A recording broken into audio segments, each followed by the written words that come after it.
Have you reached out at this point to try and do that? I- Does Congress have to provide guidance on that? Are you able to do that on your own? Yeah, we're able to do that. We have several MOUs between the two agencies on enforcement matters or other matters of mutual interest. Okay. Nebraska passed a law that was introduced by our newest Congressman Mike Flood, when he was in the Nebraska legislature, and it allows digital access depositories to be created, which have allowed state-chartered banks in Nebraska to offer services to customers who have those digital assets. Nebraska is just the second state to pass that legislation. But as we see these digital assets grow, questions will continue to be raised about how they should be regulated and the role that state regulators play alongside the federal regulators, particularly as it relates to protecting and educating investors, as Senator Tuberville was referring to. Can you discuss your views on that relationship between the state regulators and the CFTC, please? Thanks, Senator.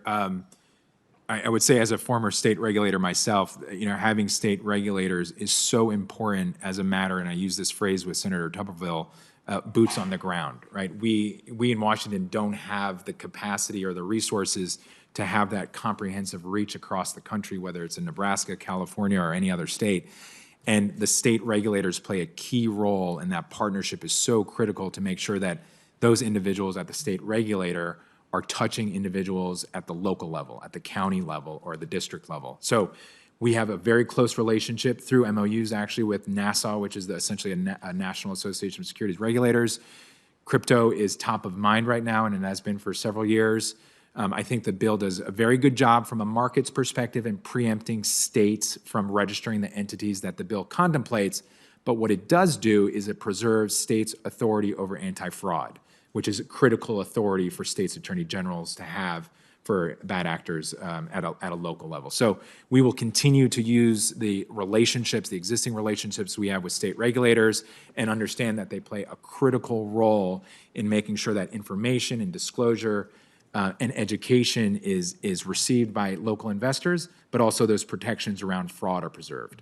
Have you had any contact with states on the at this point in time? Has Nebraska reached out to you, or the other states who may be looking at passing similar laws? Have they contacted you at all on this for any kind of guidance? So I've spoken with the Alabama State Security Commissioner, and in part because we've known each other for a number of years in my professional capacity and his as well. He's also the president of this association, I said, the National Association of State Securities Regulators. So he may act as the sort of voice for the larger association in each individual state member. I did speak at the annual fly-in they had a few months ago, but I have not heard from Nebraska. I would certainly welcome the opportunity to build a relationship, to talk with them, to learn what they're doing, and to support them with the resources and the expertise we have. Okay. Thank you, sir.